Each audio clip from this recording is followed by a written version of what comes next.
Hoje, em Ambiente e Cotidianidade, refugiados ou migrantes pela mudança climática. Nossa convidada se chama Erika Pires Ramos, fundadora de RESAM, Rede Sul-Americana para as Migrações Ambientais. Bem-vinda, Erika. É uma honra para nós ter sua participação neste programa.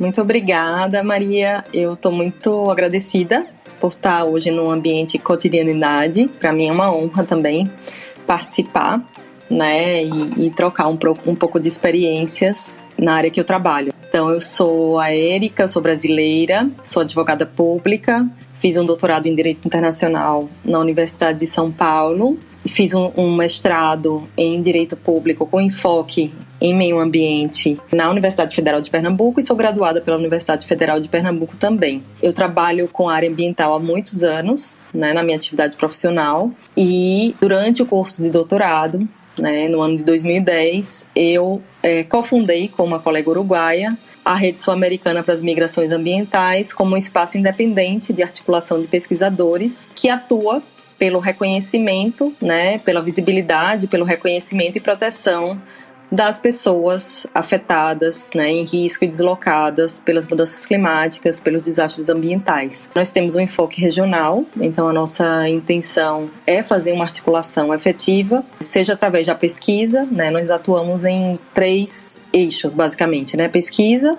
né, que é o principal deles, a capacitação, né, a construção coletiva de capacidades com distintos atores e a incidência política, para introduzir o tema também nas agendas políticas, né? O tema da mudança climática e é um tema político, o tema da justiça climática também é um tema político, e o nosso enfoque é sempre do ponto de vista das pessoas. As pessoas estão no centro do nosso trabalho, por isso que a rede está bem focada, a gente tem um enfoque bem específico, né, na proteção das pessoas que são afetadas pela mudança climática, pelos desastres, de todas as formas.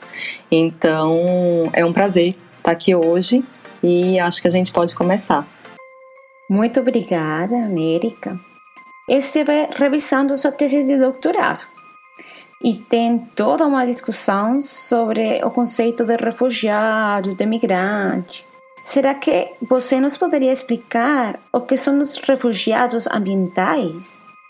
Olha, o tema é muito controverso, né? Essa tese ela foi elaborada, ela foi defendida em 2011, vai fazer 10 anos esse ano, e a terminologia ainda segue um tema em discussão. Não existe, por exemplo, uma categoria que seja formalmente reconhecida no âmbito global, de uma forma vinculante, que ofereça parâmetros mínimos de proteção. Então, por exemplo, a gente tem a categoria dos refugiados convencionais, a Convenção de Genebra de 51, da Convenção relativa ao status de refugiado, e não temos um instrumento específico para a proteção das pessoas que precisam sair dos seus locais, seja internamente ou seja cruzando uma fronteira internacional por questões ambientais. Isso não existe no ponto de vista obrigatório e global, que não significa dizer que existam várias iniciativas da comunidade internacional de sensibilizar os estados nesse sentido, mas ainda não temos uma inovação nesse sentido, do ponto de vista da construção de novos tratados, novas convenções e acordos internacionais. Então, é uma categoria que ainda está,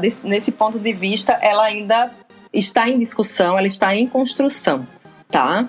Então, é isso que eu posso dizer. Depois desses 10 anos, a gente consegue discutir a terminologia, se vai ser migrante, se vai ser deslocado, se vai ser refugiado. Porém, do ponto de vista de definições de trabalho que são adotadas pelas organizações internacionais, esse termo refugiado ambiental não é aceito pela comunidade internacional, em razão das dificuldades políticas, por exemplo, de se trabalhar com o status de refugiado, que é um regime jurídico já consolidado, né? Um temor de revisão, de diminuição de proteção, se abrir para mais motivos de concessão desse status. E no caso do refúgio também, há toda uma questão que está relacionada à questão da perseguição. Muitos autores, eles não consideram que as questões ambientais possam estar nessa condição de motivo e de razão, de fundado temor de perseguição. Então, há toda uma discussão em relação aos elementos e aos requisitos em relação a isso. No entanto, de outro lado, nós sabemos que a migração ambiental, ela não acontece apenas, o fator ambiental ele não aparece isolado.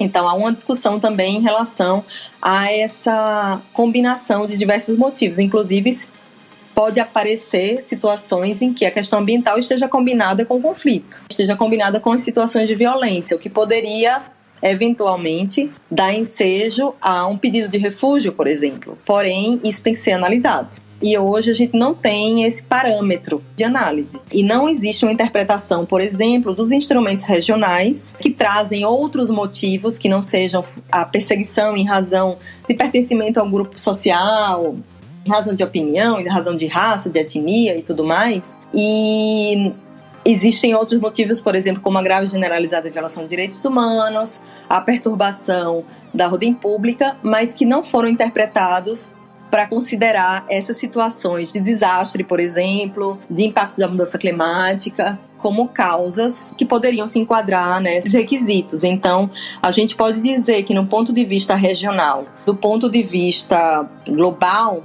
a gente ainda está em construção mesmo. Existem soluções propostas, existem guidelines, mas não são obrigatórios. Então, o Estado, ele aplica se quiser, aplica de acordo com o contexto e a vontade política também. Existem algumas iniciativas nesse sentido. Existem guias, por exemplo, lineamentos para apoiar os estados ou para orientar os estados em como lidar, por exemplo, com o deslocamento transfronteiriço de pessoas, no caso da América do Sul, e no caso de países da América Central e alguns países da América do Norte, por exemplo, dentro dos processos consultivos regionais de imigração, que é a Conferência Regional de Imigração e a Conferência Sul-Americana de Imigrações. Então, existem algumas iniciativas, mas não são vinculantes, portanto, não são obrigatórias. E elas não representam uma inovação, mas utilizar, por exemplo, instrumentos de regularização migratória, vistos humanitários, para a admissão dessas pessoas. E qual é a nossa questão em relação a isso? São instrumentos importantes? São, mas serão por um tempo, porque essas pessoas precisam ter políticas e elas precisam, para ter seus direitos reconhecidos, de garantias que eles vão ser respeitados, e não só o direito de entrada e permissão de entrada e permanência no país, por exemplo, quando tem um cruzamento de fronteira internacional. Mas como essa pessoa vai poder ser incluída numa sociedade de acolhida, por exemplo, e tanto em relação ao deslocamento interno, que aí vem outra questão. Por exemplo, a situação de imigração ambiental, por exemplo, ela envolve tanto o deslocamento interno como o deslocamento interno, ao contrário da de refúgio, que tem essa categoria de refugiado e tem uma categoria distinta quando a situação se dá no interior do país, que seria o deslocamento interno. Quando a gente lida com deslocamento, migração ambiental, deslocamento de uma forma geral, a gente está lidando com dois tipos de movimento. Movimento dentro do próprio país, dentro do próprio território nacional, e cruzando uma fronteira internacional. Então, existem essas questões que, ao meu ver, exigem uma proteção específica para essa categoria. Então, qual seria a principal diferença entre refugiado e imigrante? Olha, o migrante, na verdade, depende da ótica que você adota. Porque a gente, no ponto, quando a gente está falando de mudança climática, para efeitos didáticos, o regime climático adotou como definição de trabalho, em 2010, nos acordos de Cancún, uma definição de mobilidade humana, justamente para fazer essa diferenciação das categorias relacionadas à mobilidade de pessoas quando se trata de mudança climática, que é o deslocamento, quando inclui necessariamente o aspecto forçado, a migração, quando tem um componente decisório, tá? E a relocação planificada, quando acontece um traslado de populações, tá? Que não podem mais permanecer no local de origem. Então, nesse sentido, se procura distinguir do refúgio. O refúgio só admite um deslocamento para outro país e os motivos são outros, que não incluem a motivação ambiental. Então, esse é o principal fator. A gente está lidando aqui com o tema ambiental e com o tema da mobilidade humana por questões ambientais, e no regime do refúgio são outros motivos que levam as pessoas a saírem dos seus países. Tá? São motivos diferentes. E a migração, de uma forma geral, ela é vista com esse componente de decisão, né, de você decidir de um lugar para outro, mas na questão ambiental a gente sabe que as fronteiras elas são muito difíceis de gente estabelecer, porque muitas vezes, por exemplo, se a gente for considerar a migração por processo de degradação ambiental lento, muitas vezes existe um componente de decisão, mas que não é de decisão, que a pessoa não vai ter opção a longo prazo de permanecer naquele local, se a degradação for irreversível, por exemplo.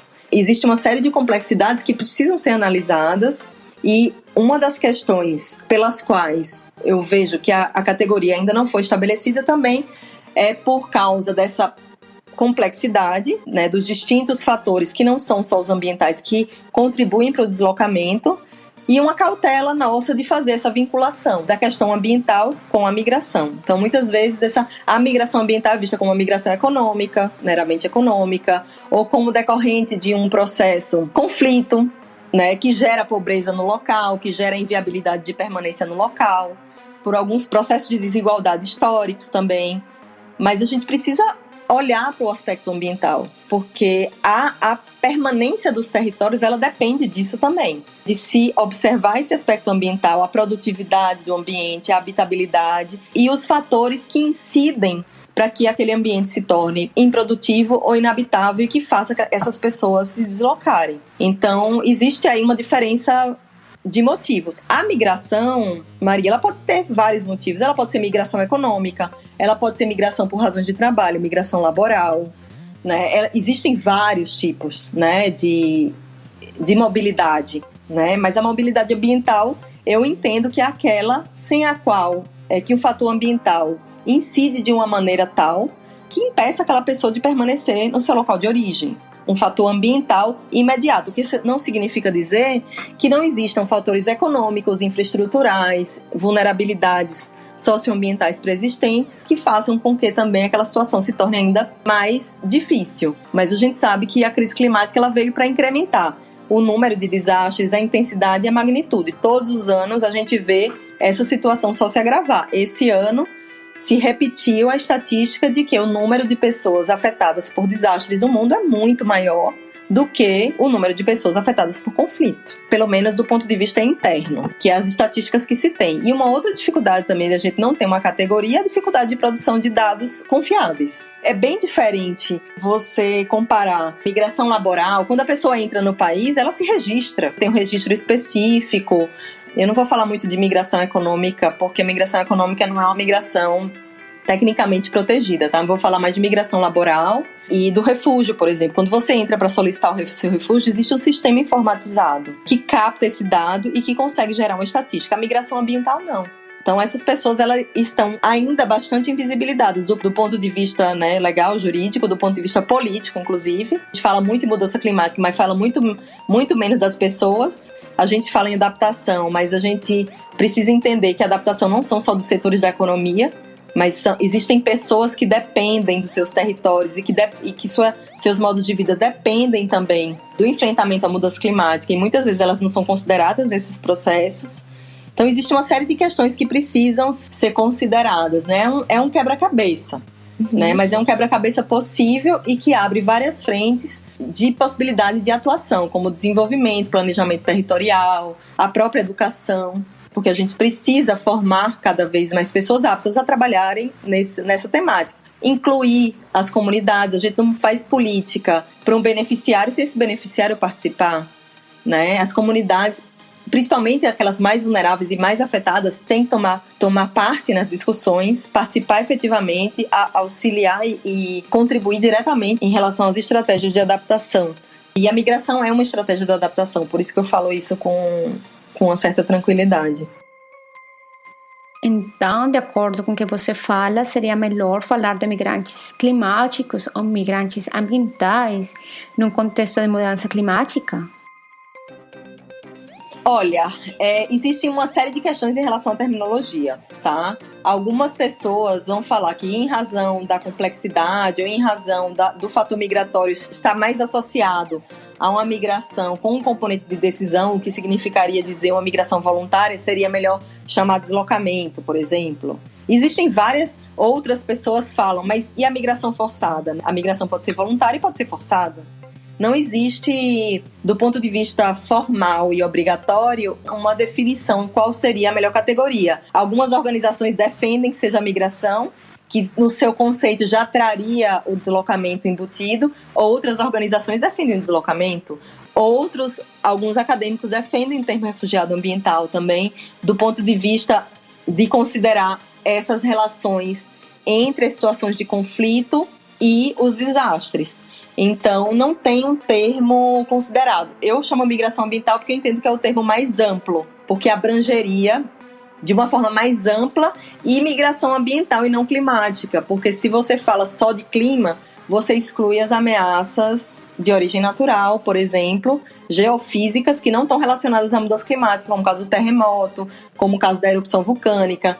A gente despreza também, acaba por excluir projetos de desenvolvimento, né? Acaba por excluir também a criação de unidades de conservação, que muitas vezes faz com que comunidades que tradicionalmente têm aquele território como parte, né, da sua cultura e da sua própria existência, muitas vezes elas são forçadamente deslocadas, né, e removidas daqueles locais.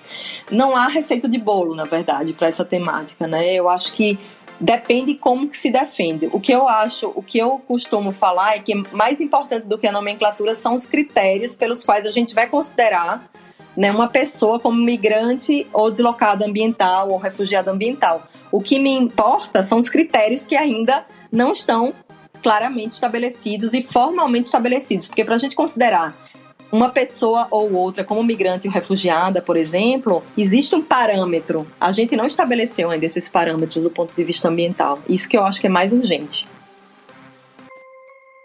Pois é, porque tem toda uma discussão, tem discrepâncias, resistências a esse tipo de políticas, né? Daí que eu tinha uma pergunta para você, Érica. De que maneira se pode argumentar que uma pessoa pode ser refugiada pela mudança climática e não por outra questão ambiental, por exemplo? Do meu ponto de vista, a gente vai precisar se aprofundar. Por que eu estou falando isso? Porque a própria ciência ela é muito cautelosa em fazer essa vinculação da mudança climática com o movimento de migração. Isso não é... E é por isso também que hoje a comunidade internacional ainda não encontrou uma solução, porque há uma cautela em relação a isso. Do meu ponto de vista, é preciso se observar se o fator climático ele é determinante ou não para aquela migração. Se você atua em relação à mitigação, por exemplo, aos efeitos que aquela mudança ou variação do clima causa em determinado território, e se isso for determinante para a permanência das pessoas, eu acho que esse seria um critério. Mas é muito mais do que observar só o clima. É observar os processos em relação aos quais o clima interage. Por exemplo, é muito mais fácil a gente observar esse efeito nos processos súbitos. A gente está falando de deslizamento, a gente está falando de deslizamento de terra, de inundação, de enchente. É muito mais fácil você observar quem está sendo deslocado nesses processos aí. Porque a mudança climática ela gera um aumento de precipitação ou uma escassez de precipitação. Então a gente vai observar nisso nos eventos de início súbito e também nos extremos climáticos, onde muitas vezes o território ele fica inabitável porque aquela habilidade que o território tem de produzir, ele não consegue manter com a instabilidade do clima. Uma hora tem chuva torrencial, outra hora tem seca prolongada. Não é possível. É isso que está acontecendo na América Central, por exemplo. Está acontecendo na Amazônia. Esses extremos climáticos, eles prejudicam a produção. E principalmente para comunidades que dependem da produção agrícola, por exemplo. Então, é preciso investigar esses efeitos. E investigar qual é o impacto. Existem comunidades, por exemplo, que já estão se adaptando. Na época de excesso de chuva, vão realizar outras atividades e depois retornam. Mas até para isso é preciso entender como que esse processo ele acontece. Um grande impacto, por exemplo, para os povos indígenas hoje é na saúde e na medicina indígena, porque o calendário deles já não responde aos efeitos da mudança climática. Quando cada planta vai ter seu ciclo, não existe mais, em muitas situações não existe mais, porque eles não conseguem mais fazer essas previsões. Elas não contavam com a interferência humana tão intensa, tão negativa sobre esses modos de vida. Então, os modos de vida tradicionais, eles estão muito ameaçados diante dos impactos adversos da mudança climática.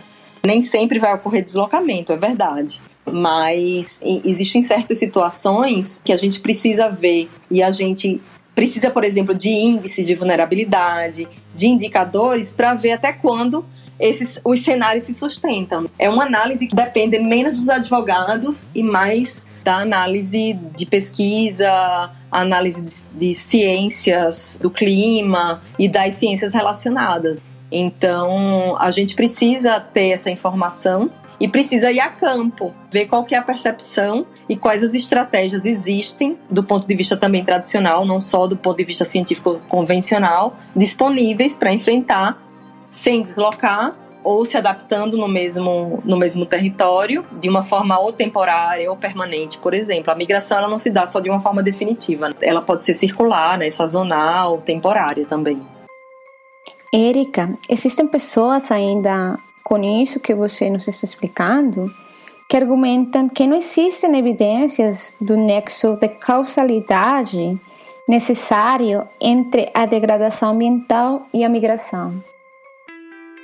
Isso é o que a ciência afirma. Eu já não acredito tanto nisso, na verdade. Eu acho que já passou do tempo da gente colocar esses registros. Eu acho que falta ligar os pontos. Eu não acho que não existam evidências.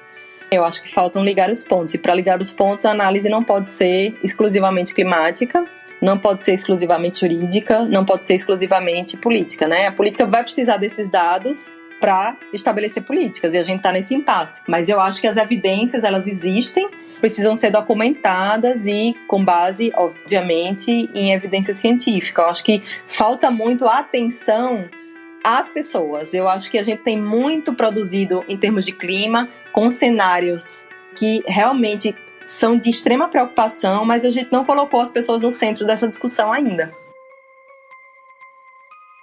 A mudança climática, em geral, é um tema muito complexo, né? Que precisa de diferentes dimensões para compreender, incluso. Então, por que o assunto de refugiados, de migrantes, do deslocamento nos deve interessar a todos os cidadãos e cidadãs? Olha, porque é um tema que nos afeta a todos. Eu acredito que é muito interessante a gente pensar, né, que os efeitos da mudança climática eles não se restringem ao local. Existem efeitos que são transfronteiriços, né? O efeito da mudança climática é um efeito global. O que a gente precisa entender é que o que interessa a todos, né? Porque todos contribuem para. Acontece que os impactos da mudança climática recaem muito mais injustamente contra quem menos contribui. Então, esse esforço ele tem que ser de todos, para minimizar e para corrigir essas injustiças, inclusive, quanto houver tempo. Eu vou dar um exemplo bem claro e bem extremo. Por exemplo, existem países que podem perder sua base territorial, que é o caso das pequenas ilhas. Existem comunidades no Brasil, por exemplo, que perderam seu território já. Estados que perdem seu território perdem um elemento importante do Estado. E como que isso vai ser resolvido sem a cooperação de outros estados? Mudança climática sem cooperação, a gente não vai chegar a lugar nenhum. Assim como a pandemia, por exemplo. Então, existem crises globais, como é o caso da crise climática. A crise migratória não existe. Eu não vejo, não existe crise migratória. Não existe crise de refugiados. O que existe é falta de cooperação entre os estados. O que existe é a falta de cooperação, né, a falta de estratégias conjuntas e processos históricos de exploração que levaram essas estados a estarem em determinadas situações. E só existe crise quando a gente não se prepara. A crise, para mim, pessoalmente, é uma falta de preparação. Então, a crise dos refugiados, que para mim não existe, é uma crise de humanidade, inclusive. O sistema dos refugiados foi desenvolvido, inclusive, né, foi criado para beneficiar os afetados pelas guerras mundiais, né, pela Segunda Guerra Mundial. Então, beneficiou os europeus. E agora, nesse momento, os europeus que podem tomar medidas e até retribuir também o que receberam, não fazem. Mas eu não acredito que não façam por falta de condições. Mas a gente está sempre tentando responder à crise ao invés de se antecipar a ela, ao invés de se preparar. Não é uma solução viável, por exemplo, a devolução desses migrantes, né? Não é uma solução viável. Os estados precisam se conscientizar também que assumiram compromissos do ponto de vista internacional. A maior parte desses estados são signatários da Convenção das Nações Unidas para a Mudança Climática, são signatários das declarações de direitos humanos, das universais e regionais. Então, existem compromissos a serem tratados. A gente não está falando aqui de algo que é fora do sistema. Não, estamos tentando encontrar soluções específicas para um determinado contexto. Mas existem instrumentos. Se a gente for pensar nos instrumentos gerais, todo mundo tem direito a se mover, todo mundo tem direito à vida, todo mundo tem direito à educação. Mas a gente precisa implementar esses direitos. Eu acho muito interessante quando algumas pessoas falam que não precisaria desenvolver uma nova categoria, nem um novo tipo de proteção, justamente porque existem essas declarações e esses instrumentos gerais de proteção de direitos humanos. Mas nenhum deles, por exemplo, garante essa proteção. Por exemplo, foi necessário estabelecer um regime obrigatório para a proteção de refugiados, para a proteção das crianças no âmbito internacional, contra a violência contra as mulheres. Então, o sistema internacional ele funciona assim, existem os parâmetros gerais, mas para determinadas situações, determinados contextos específicos, a gente precisa se debruçar e desenvolver esses arcabouços de proteção. E por que não com os migrantes ambientais e os migrantes climáticos? Isso envolve muita responsabilidade, né? Eu costumo dizer que a gente precisa naturalizar essa responsabilidade, desnaturalizar a mudança climática, porque não é algo natural, e naturalizar as responsabilidades. Está lá na convenção, né? As responsabilidades comuns, porém diferenciadas. Então, grandes emissores se beneficiam disso. Se beneficiam do fato de suas atividades gerarem muita emissão e precisam também dar esse retorno no ponto de vista de proporcionar aos países que são mais afetados e que não se beneficiam dessas grandes emissões. Eu acho que é uma questão muito de justiça também. E uma justiça realmente complexa, mas de um fenômeno que já é presente. Eu acho que a gente não precisa provar que tem gente se deslocando por desastres, por exemplo. E que esses desastres sofrem os efeitos da mudança climática. Eu acho que falta muito, é uma questão de conectar os pontos. Mas se a gente for pensar que pessoas do mundo inteiro são afetadas por desastres todos os dias, a cada segundo uma pessoa se desloca por um desastre ambiental, eu não estou colocando aqui, nem para tocar no tema da mudança climática, mas que a mudança climática é o maior vetor de incrementador de desastres. Se a gente for por essa agenda, não tem como escapar. Mas é um processo que depende de vontades políticas. O tema da migração ambiental, entendo eu, é um tema político, não é um tema jurídico. As ferramentas, elas existem, mas para isso a gente precisa de dados confiáveis, precisa produzir esses dados de maneira que eles possam informar políticas, mas sem a vontade política nada acontece. É um tema político. O jurídico, a gente tem ferramentas. Se vai ampliar a Convenção dos Refugiados, isso é um exercício jurídico que pode ser feito. Tá? Do ponto de vista regional. Do ponto de vista global, já acho um pouco mais difícil, mas do regional existem brechas para isso, tá? A questão é que vontade política suficiente, aí é uma outra questão, mas eu acho que é uma questão fundamental. A gente trabalhar com vontade política. Sem vontade política as coisas não acontecem e nosso trabalho é todo em relação a isso. Então a gente tenta ocupar também os espaços de decisão política, sugerindo, propondo, mas a gente sabe que a decisão, a gente precisa ser reconhecido como ator de decisão, né? E a gente sabe que no âmbito das organizações internacionais, da comunidade internacional, da forma como ela é estruturada hoje, a decisão depende dos estados, né? Das representações dos estados e dos seus interesses. Então, é preciso estimular, é preciso despertar esse interesse, mas sabendo também que o custo de reparar, o custo de adaptar, o custo de medida pós é muito mais caro. Isso é um fato. Então, a antecipação ainda é a melhor situação. A gente está lidando aqui com segurança humana, segurança das pessoas também. Precisa a gente entender isso. Então, enquanto a comunidade internacional ela não se mexe desse ponto, pessoas têm seus direitos humanos violados todos os dias, seja dentro do próprio país, seja nas rotas migratórias. Então, não reconhecer o fenômeno, para mim, é tornar essas pessoas ainda mais vulneráveis, expostas a todos os tipos de violência possível.